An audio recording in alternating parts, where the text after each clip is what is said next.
पूज्याय राघवेन्द्राय सत्यधर्मरताय च। ನಮಸ್ಕಾರ. ಗುರುಮಾತಾ ಗುರುವಾಣಿ ವಿಶೇಷ ನೇರ ಪ್ರಸಾರ ಕಾರ್ಯಕ್ರಮಕ್ಕೆ ಸ್ವಾಗತ. ನಾನು ಸುಷ್ಮಿತಾ ನಟರಾಜ್. ವೀಕ್ಷಕರೇ, ಗುರುರಾಯರ ಬಗ್ಗೆ ಸಾಕಷ್ಟು ಮಹತ್ವವಾದಂತಹ ಪವಾಡದ ಬಗ್ಗೆ ತಿಳ್ಕೊಂಡ್ರಿ. ಅದೇ ರೀತಿಯಾಗಿ ಇವತ್ತು ಮಂಗಳವಾರ ದುರ್ಗಾದೇವಿ ಆರಾಧನೆಯ ಜೊತೆಗೆ ಇವತ್ತು ವಿಶೇಷವಾಗಿ ಯಾವ ದೇವರ ಆರಾಧನೆಯನ್ನ ಮಾಡ್ಬೋದು, ಕೇವಲ ಶನಿವಾರ ಮಾತ್ರ ನಾವು ಆಂಜನೇಯ ಸ್ವಾಮಿಯ ಆರಾಧನೆಯನ್ನ ಮಾಡ್ತೀವಿ. ಅದೇ ರೀತಿಯಾಗಿ ಮಂಗಳವಾರ ಕೂಡ ಆಂಜನೇಯ ಸ್ವಾಮಿಯ ಆರಾಧನೆ ಮಾಡ್ಬೋದು ಅನ್ನೋದನ್ನ ನೀವೆಲ್ಲಾದರೂ ಕೇಳಿದಿರಾ?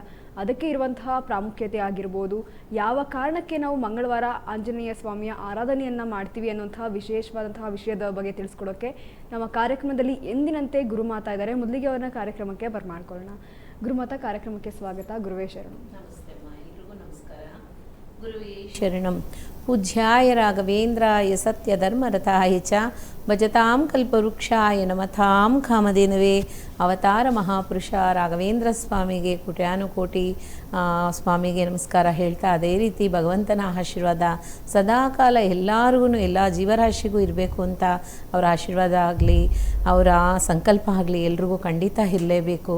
ನೋಡಿ, ಮಂತ್ರಾಲಯಕ್ಕೆ ಹೋಗ್ತಾ ಇರೋ ಅಂಥವ್ರಾಗಲಿ, ಮಂತ್ರಾಲಯದಲ್ಲಿ ಇರೋ ಅಂಥವ್ರಾಗಲಿ ಭಗವಂತನ ಸೇವೆ ಚೆನ್ನಾಗಿ ಮಾಡಿ, ರಾಘವೇಂದ್ರ ಸ್ವಾಮಿಯ ಅನುಗ್ರಹ ಇದ್ದರೆ ಸಾಕು. ನೋಡಿ, ಗುರು ಅನುಗ್ರಹ ಇಲ್ದಿರ ಏನೇನು ನಾವು ಪಡ್ಕೊಳ್ಳೋಕೆ ಸಾಧ್ಯನೇ ಇಲ್ಲ. ಗುರು ಅನುಗ್ರಹ ಇದ್ರೇ ಮಾತ್ರನೇ. ನೋಡಿ, ಅದಕ್ಕೆ ಹೇಳೋದು, ಒಂದು ಮದುವೆ ಆಗಲಿ, ಒಂದು ಮಗುಗೆ ಒಂದು ತಾಯಿ ಆಗ್ತಾ ಇದ್ದಾಳೆ, ಈ ಥರ ಎಲ್ಲ ವಿಶೇಷತೆ ತೊಗೊಂಡ್ರೆ ಎಂಥದ್ದೇ ಶುಭ ಕಾರ್ಯ ಆಗಿರಲಿ, ನಾವು ಒಂದು ಮನೆ ಕಟ್ಟೋದಾಗಲಿ, ಒಂದು ಜಾಗ ತಗೊಳ್ಳೋದಾಗಲಿ, ಒಂದು ಮಗುಗೆ ಹೆಸರಿಡೋದಂತಾಗಲಿ, ಈ ಥರ ಒಂದು ಏನೇ ಒಂದು ಶುಭ ಕಾರ್ಯ ತೊಗೊಂಡ್ರೆ, ಒಂದು ಆಫೀಸ್ ಓಪನ್ ಮಾಡ್ತಾ ಇದ್ದೀವಿ, ಈ ಥರ ಏನೇನೇ ಆಗಿರಲಿ, ಸಕಲನೂ ಏನೇ ಆಗಿರಲಿ ಅದನ್ನು ಎಲ್ಲನೂ ಆ ಭಗವಂತನ ಆಶೀರ್ವಾದದಿಂದ, ರಾಯರ ಸಂಕಲ್ಪದಿಂದ ಎಲ್ಲನೂ ಕೈಗೂಡಬೇಕು ಅಂತ ನಾನು ಪ್ರಾರ್ಥನೆ ಮಾಡ್ತೀನಿ. ಅದೇ ರೀತಿ ಸುಮಾರು ಜನ ನನಗೆ ಫೋನ್ ಮಾಡೋ ಅಂಥವ್ರು, ನೆನ್ನೆನೂ ಸಹ ಒಬ್ಬರು ಹೇಳಿದ್ರು, ಏನು ಅಂತಂದರೆ, ಅಮ್ಮ ಮಂಗಳವಾರ ಅನ್ನೋ ಅಂಥದ್ದು ಎಲ್ಲರೂ ಅಯ್ಯಪ್ಪ ಸ್ವಾಮಿಗೂ ಸಹ ಮಾಲೆ ಹಾಕ್ತೀವಿ, ಅವ್ರಿಗೆ ಮಾಲೆ ಹಾಕೋದಂಥದ್ದು ಅಯ್ಯಪ್ಪ ಸ್ವಾಮಿಗೆ ಯಾತಕ್ಕೋಸ್ಕರ, ಏನಕ್ಕೋಸ್ಕರ ಸ್ವಲ್ಪ ತಿಳಿಸ್ಕೊಡಿ ಅಂತಲೂ ಕೇಳ್ಕೊಂಡಿದ್ದಾರೆ. ಖಂಡಿತ ತಿಳಿಸ್ತೀನಿ. ಅದೇ ರೀತಿ ಮಂಗಳವಾರ ಆಗಿದ್ದಂಥದ್ದು ನಮಗೆ ಇವತ್ತು ಎಂಥದ್ದೇ ಆಗಿರಲಿ ಆ ದುರ್ಗಾದೇವಿಯಿಂದ ನಾವು ಪಡ್ಕೊಳ್ಳೋ ಅಂಥದ್ದು ಬೇಕಾದಷ್ಟಿದೆ. ನೋಡಿ, ಅದಕ್ಕೋಸ್ಕರನೇ ಹೇಳೋದು, ಮಂಗಳವಾರ ಮಹಾಭಾಗ್ಯನೇ ಕೊಡುತ್ತೆ ಅಂತ ಹೇಳ್ತಾರೆ. ನಾನು ಮಂಗಳವಾರನೇ ಹುಟ್ಟಿರೋ ಅಂಥದ್ದು, ಹಾಗಾಗಿ ಮಂಗಳವಾರ ಅಂತಂದರೆ ನನಗೂ ಸಹ ಖುಷಿನೇ. ಕಾರಣ, ಆ ದಿನ ಎಲ್ಲರೂ ಸಾಮಾನ್ಯವಾಗಿ ಲೇಡೀಸ್ ತೊಗೊಂಡ್ರೆ ಎಲ್ಲರೂ ಅರಿಶಿಣದಾಗಲಿ ಸೀರೆ ಉಟ್ಕೊತಾರೆ, ಇಲ್ಲ ಅಂತಂದರೆ ಕೆಂಪುದು, ಮೆರೂನ್, ಈ ಥರ ಬೇಕಾಗಿದ್ದಂಥದ್ದು ಹಾಕ್ಕೊತಾರೆ. ಇನ್ನೂ ಒಂದು ವಿಷಯ ಏನು ಅಂತಂದರೆ, ಆ ಒಂದು ಮಂಗಳವಾರ ಅನ್ನೋದಕ್ಕೆ ಮಂಗಳವಾಗಲಿ ಅಂತಲೂ ಸಹ ಹೇಳ್ಬೋದು. ಎಲ್ಲ ಕಾರ್ಯನೂ ಸಿದ್ಧಿನೇ. ಒಬ್ಬೊಬ್ಬರು ಹೇಳ್ತಾರೆ ಮಂಗಳವಾರ ಅದನ್ನು ಮಾಡಬಾರ್ದು, ಇದನ್ನು ಮಾಡಬಾರ್ದು, ಹಾಗಂತ ಏನಿಲ್ಲ. ನಮ್ಮ ಮನಸ್ಸೇ ಎಲ್ಲದಕ್ಕೂ ಕಾರಣ. ಏನು ಬೇಕಾದರೂ ಸಾಧಿಸ್ಬೋದು. ಎಲ್ಲ ವಾರನೂ ಶುಭವಾರನೇ, ಎಲ್ಲ ವಾರನೂ ಒಳ್ಳೆಯ ವಾರನೇ. ನಮ್ಮ ಮನಸ್ಸಿಂದ ಆಗೋಂಥದ್ದು ಎಲ್ಲನೂ ಅಶುಭ. ಅದಕ್ಕೋಸ್ಕರನೇ ಅಶುಭ ನಮ್ಮ ಮನಸ್ಸಿಂದ ಯಾವುದು ಬರಬಾರ್ದು. ಆ ನೆಗೆಟಿವ್ ಬರುವಂಥ ಕಾಲದಲ್ಲಿ ಎಲ್ಲನೂ ಪಾಸಿಟಿವ್ ಖಂಡಿತ ಜೀರೋ ಆಗೋಗ್ಬಿಡುತ್ತೆ. ಶುಭದಿಂದ ಆರೈಕೆ ಮಾಡ್ಕೊಳ್ಳಿ, ಶುಭದಿಂದ ಆರೈಸಿ, ಶುಭದಿಂದ ಪ್ರಾರ್ಥನೆ ಮಾಡಿ, ಸಂಕಲ್ಪ ಮಾಡಿ, ಎಲ್ಲನೂ ಶುಭವಾಗಲಿ. ಗುರುವೇ ಶರಣಂ. ವೀಕ್ಷಕರೇ, ಯಾವುದೇ ರೀತಿಯ ಕಷ್ಟಗಳಾಗಿರ್ಬೋದು, ಯಾವುದೇ ರೀತಿಯ ಸಮಸ್ಯೆಗಳಾಗಿರ್ಬೋದು, ನಿಮ್ಮೆಲ್ಲ ಸಮಸ್ಯೆಗಳಿಗೆ ನಿಮಗಿರುವಂತಹ ಒಂದು ಪರಿಹಾರ ಅಂತ ಅಂದರೆ ನಿಮ್ಮ ಸ್ಕ್ರೀನ್ ಮೇಲೆ ಡಿಸ್ಪ್ಲೇ ಆಗ್ತಿರುವಂತಹ ನಂಬರ್ 9743554266.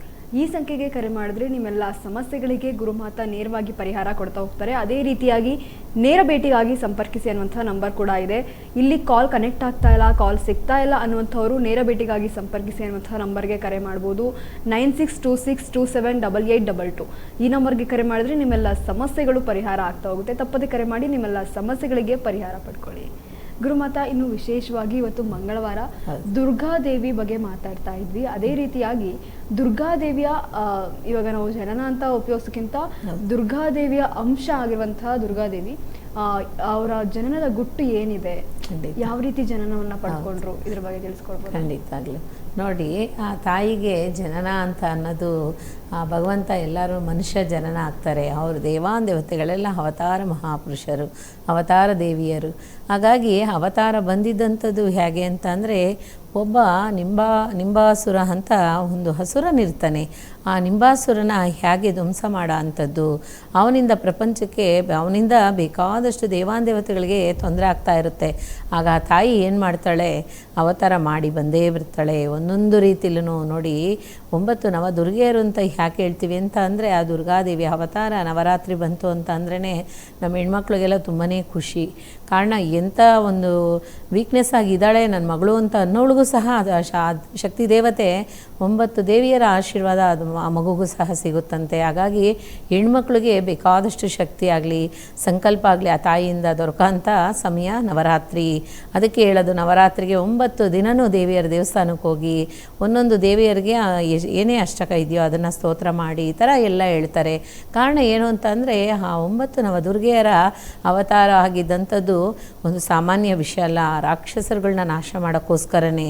ಯಾಕೆ ಅಂತಂದರೆ, ಈ ಥರ ಉದ್ಭವ ಆಗಂಥ ಪ್ರಪಂಚದಲ್ಲಿ ಯಾವುದ್ಯಾವುದು ಇರಬಾರ್ದು ಅನ್ನೋಂಥದ್ದು ಲೆಕ್ಕಾಚಾರ ಇದ್ದಿತ್ತು ದೇವಾನ್ ದೇವತೆಗಳಲ್ಲಿ. ಹಾಗಾಗಿ ಆ ತಾಯಿ ಅವತಾರ ಮಾಡ್ಕೊಬರೋ ಅಂಥ ಸಮಯದಲ್ಲಿ ಆ ತಾಯಿಗೆ ತುಂಬಾ ಕಷ್ಟ ಕೊಟ್ಟಂಥ ಒಬ್ಬ ನಿಂಬಾಸುರ ಇರ್ತಾನೆ. ಅವನ ಆ ತಾಯಿನೇ ಮದುವೆ ಆಗಬೇಕು ಅಂತಲೂ ಸಹ ಇರ್ತಾನೆ. ಯಾಕೆ ಅಂತಂದರೆ, ಅಷ್ಟು ಕಳೆ ದೇವಿ, ಅಷ್ಟು ಆ ತಾಯಿನ ನೋಡಿಬಿಟ್ರೆ ಅಷ್ಟು ಸುಂದರಿಯಾಗಿ ಇರೋಂಥ ದೇವಿನ ಅವನು ತುಂಬಾ ಲೈಕ್ ಮಾಡಿಬಿಟ್ಟು ಮದುವೆ ಮಾಡ್ಕೋಬೇಕು ಅಂತ ಆಸೆ ಪಡ್ತಾನಂತೆ. ನೋಡಿ ಯಾವ ರೀತಿ ಆ ರಾಕ್ಷಸಿಗೆ ಯಾವ ಗುಣ ಬರುತ್ತೆ ಅಂತ ನೋಡಿ. ಅದಕ್ಕೆ ಹೇಳೋದು, ಯಾವಾಗಲೂ ಜ್ಞಾನ ಒಂದಿಲ್ಲ ಅಂತ ಅಂದರೆ ಏನು ಬೇಕಾದರೂ ಮಾಡಿಸುತ್ತೆ ಅಂತ ಹೇಳ್ತಾರೆ. ಹಾಗಾಗಿ ಅವನಿಗಿರೋ ಅಂಥದ್ದು 6 ಜ್ಞಾನ ಅಲ್ಲ, 5 ಜ್ಞಾನ. ಆ 5 ಜ್ಞಾನದಿಂದ ಅವನ ಜ್ಞಾನನೇ ಜೀವನೇ ಕಳ್ಕೊಳ್ಳೋ ಅಂಥ ಪರಿಸ್ಥಿತಿ ಅವನಿಗೆ ಬಂತು. ಆಗ ತಾಯಿ ಮುಗುಳ್ನಗೆಯಿಂದ ಹೇಳಿದ್ಲಂತೆ, ಆಗಲಿ ಮದುವೆ ಮಾಡ್ಕೊಳ್ಳಿವಂತೆ ಅಂತ ಮುಗುಳ್ನಗೆಯಿಂದ ಹೇಳಿ ಅವನು ಯಾವ ರೀತಿನ ನಾಶ ಮಾಡಬೇಕು ಅಂತ ಆ ತಾಯಿ ಕಾಯ್ಕೊಂಡೇ ಇದ್ಲಂತೆ. ನೋಡಿ, ಅದಕ್ಕೆ ಹೇಳೋದು, ಎಂಥದ್ದೇ ಆಗಿರಲಿ ಹೆಣ್ಮಕ್ಳಿಗೆ ತಾಳ್ಮೆ ಒಂದಿತ್ತು ಅಂದರೆ ಏನು ಬೇಕಾದರೂ ಸಾಧಿಸ್ಬೋದು. ಹೆಣ್ಮಕ್ಳಿಗೆ ನಿಧಾನನೇ ಮುಖ್ಯ.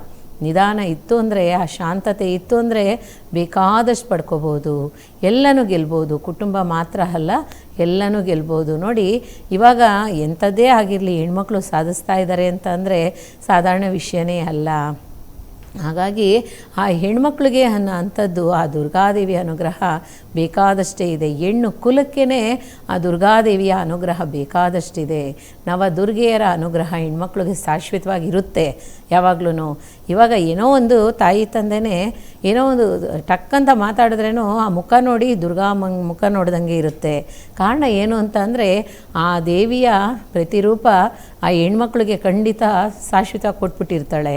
ಅದಕ್ಕೋಸ್ಕರ ಹೆಣ್ಮಕ್ಳಿಗೆ ಯಾವಾಗಲೇ ಬಿಟ್ರೇನೋ ಆ ಹೆಣ್ಮಕ್ಳಿಗೆ ದುರ್ಗಾದೇವಿ ಧೈರ್ಯ ಬೇಕು, ದುರ್ಗಾದೇವಿ ಥರನೇ ಸ್ಟ್ರಾಂಗಾಗಿರಬೇಕು ಅನ್ನೋ ಥರನೂ ಹೇಳ್ತಾರಲ್ವ. ಹಾಗಾಗಿ ಆ ತಾಯಿ ನಮ್ಮ ಅಮ್ಮನಿಂದ ನಾವು ಪಡ್ಕೊಳ್ಳೋ ಅಂಥದ್ದು ಬೇಕಾದಷ್ಟಿರುತ್ತೆ. ಆ ತಾಯಿ ಏನಕ್ಕೋಸ್ಕರ ಅವತಾರ ಜನನ ಮಾಡಿದ್ರು ಅಂದರೆ, ಆ ನಿಂಬಾಸುರನ ಧ್ವಂಸ ಮಾಡೋಕ್ಕೋಸ್ಕರನೇ. ಆಗ ಅವನನ್ನು ಸಖತ್ತಾಗಿ ಜಗಳ ಆಡಿ ಅವನ ಹತ್ರ ಫೈಟ್ ಮಾಡಿಕೊಂಡು ಏನು ಬೇಕೋ ಅದನ್ನು ಇದು ಮಾಡಿಕೊಂಡು ಆ ತಾಯಿ ನಮ್ಮಮ್ಮ ಲಾಸ್ಟಲ್ಲೇ ಅವನನ್ನು ಭೂದೇವಿಗೆ ಹಾಗೆ ತಲೆ ಮೇಲೆ ಕಾಲಿಟ್ಟು ಭೂದೇವಿಗೆ ಅವನು ನೋಡಿ ಕೋಣದ ಅವತಾರದಲ್ಲಿ ಹೆಮ್ಮೆ ಅವತಾರದಲ್ಲಿ ಬರ್ತಾನೆ. ಬಂದಾಗ ತಾಯಿ ತಲೆಯಲ್ಲಿ ಕಾಲಿಟ್ಟು ಅವನನ್ನು ಭೂಮಾದೇವಿಗೆ ಅವಾಗ ಪ್ರೆಸ್ ಮಾಡುವಾಗ ಕರೆಕ್ಟಾಗಿ ಕತ್ತು ಅಷ್ಟು ಒಳಗಡೆ ದೇಹ ಹೊರಟೋಗ್ಬಿಡುತ್ತೆ. ಕತ್ತು ಮಾತ್ರನೇ ಮೇಲೆ ಇರುವಂಥ ಸಮಯದಲ್ಲಿ ಕ್ಷಮೆ ಕೇಳ್ತಾನೆ. ನೋಡಿ, ಆ ತಾಯಿಗಿಂತ ಮೇಲೆ ಹೈಟ್ ಆಗ್ಬಿಟ್ನಂತೆ. ಆ ತಾಯಿನೇ ಆಕಾಶವೇಣಿ ಭೂಮಾದೇವಿಗೆ ಹೈಟ್ ಇದ್ರಂತೆ. ಅದಕ್ಕೂ ಮೇಲೆ ಅವನು ಬೆಳೀತಾನೆ ಬಂದನಂತೆ. ಆವಾಗಲೇ ಆ ತಾಯಿ ಹೇಳಿದ್ಲಂತೆ, ಆಹಾ ನೀನೊಂದು ಬಿಟ್ಟರೆ ಇನ್ನೂ ದೇವಕುಲನೇ ನಾಶ ಮಾಡ್ತೀಯ ಅಂತ ಹೇಳ್ಬಿಟ್ಟು 1 ಸೆಕೆಂಡು ಶಿವನ ಪ್ರಾರ್ಥನೆ ಮಾಡಿ ಆ ತಾಯಿ ಆಶೀರ್ವಾದದಿಂದ ಇವನ ನಾಶ ಮಾಡಿದಿರ ಬಿಡಬಾರ್ದು ಅಂತ ಹೇಳಿ ಅವನ ಕಾಲ ಮೇಲೆ ತನಗೇನಿದೆಯೋ ಆ ಶಕ್ತಿನೆಲ್ಲ ಬಿಟ್ಟು ನವದುರ್ಗೆಯರು ಸೇರಿ ಆ ದುರ್ಗಾದೇವಿ ಒಬ್ಬಳಾಗಿ ಅವನ ಮೇಲೆ ಕಾಲಿಟ್ಟು ಭೂಮಾದೇವಿಗೆ ಅವನ ಅಮ್ಕುವಾಗ ಆ ತಲೆ ಮಾತ್ರ ಮೇಲೆ ಇತ್ತಂತೆ, ಶಿರ ಮಾತ್ರ ಇದ್ದಂಥ ಕಾಲದಲ್ಲಿ ಅವನು ಹೇಳಿದ್ನಂತೆ, ತಾಯಿ ನನ್ನಮ್ಮ ಜಗನ್ಮಾತೆ ನಿನ್ನ ಅವತಾರ ಮಹಾಪುರುಷಿ ನೀನು, ನಿನ್ನನ್ನು ಇಷ್ಟು ನಾನು ನೋವಿಸಿದ್ದು ತುಂಬಾ ಕಷ್ಟ. ನನ್ನ ಮನಸ್ಸಿಗೆ ಇವಾಗ ತುಂಬ ನೋವಾಗ್ತಾ ಇದೆ, ನನ್ನನ್ನು ಕ್ಷಮಿಸ್ಬಿಡು ತಾಯೇ, ಇಂಥದ್ದು ಇನ್ನು ಯಾವ ಜನ್ಮದಲ್ಲೂ ನಾನು ತಪ್ಪು ಮಾಡಲ್ಲ ಅಂತ ಹೇಳಿ ಕ್ಷಮೆ ಕೇಳ್ತಾನಂತೆ. ಕೇಳಿದ್ರೇನು ಆ ತಾಯಿ ಶಾಂತ ಆಗಲಿಲ್ವಂತೆ. ಯಾಕೆ ಅಂದರೆ ಆ ತಾಯಿ ಅವನು ಕೊಟ್ಟಿದ್ದಂಥ ಕಷ್ಟಗಳು, ಅವನು ಮಾಡಿದ್ದಂಥ ಚೇಷ್ಟೆಗಳು ಅಷ್ಟಿಷ್ಟಲ್ಲ. ಬೇಕಾದಷ್ಟು ಜನ ಅವನಿಂದ ಬೇಕಾದಷ್ಟು ಅಂಥ ಪ್ರಾಣಿಗಳೆಲ್ಲನೂ ಪ್ರಾಣ ಕಳ್ಕೊಂಡಿತ್ತಂಥದ್ದು. ಆ ತಾಯಿಗೆ ನೋಡಿ, ಒಬ್ರಿಗೆ ಕಷ್ಟ ಕೊಡೋದಾಗಲಿ, ಒಬ್ಬರನ್ನ ಟೀಕೆ ಮಾಡೋದಾಗಲಿ, ಒಬ್ಬರನ್ನ ಯಾವುದೇ ಕಾರಣಕ್ಕೆ ಕೆಟ್ಟದಾಗಿ ಹೊಗಳೋದಾಗಲಿ ಈ ಥರ ಮಾಡಿದ್ರೆ ದುರ್ಗಾದೇವಿಗೆ ಇಷ್ಟ ಆಗಲ್ಲ. ಮುಖ್ಯವಾಗಿ ಸತ್ಯ ಧರ್ಮದಿಂದ ಇಲ್ಲ ಅಂದರೆ ದುರ್ಗಾದೇವಿ ಹತ್ರ ಹೋಗೋಕ್ಕಾಗಲ್ಲ. ನಿಷ್ಠೆಯಿಂದ ಇರಬೇಕು. ಆ ತಾಯಿಗೆ ಯಾವಾಗಲೂ ಧೈರ್ಯ ಹೇಳ್ತಾರೆ ನೋಡಿ, ಧೈರ್ಯ ವೀರ್ಯ ವಿಜಯ ಆಯುರ ಆರೋಗ್ಯ ಭಾಗ್ಯ ಪ್ರಾಪ್ತಿರಸ್ತು ಅಂತ ಏನು ಕೇಳ್ತಾರೆ. ಆ ತಾಯಿಯ ಅನುಗ್ರಹ ನಮಗೆ ಸಿಕ್ತು ಅಂದರೆ ಸಾಕು, ಬೇರೆ ಏನೂ ಬೇಕಾಗಿಲ್ಲ.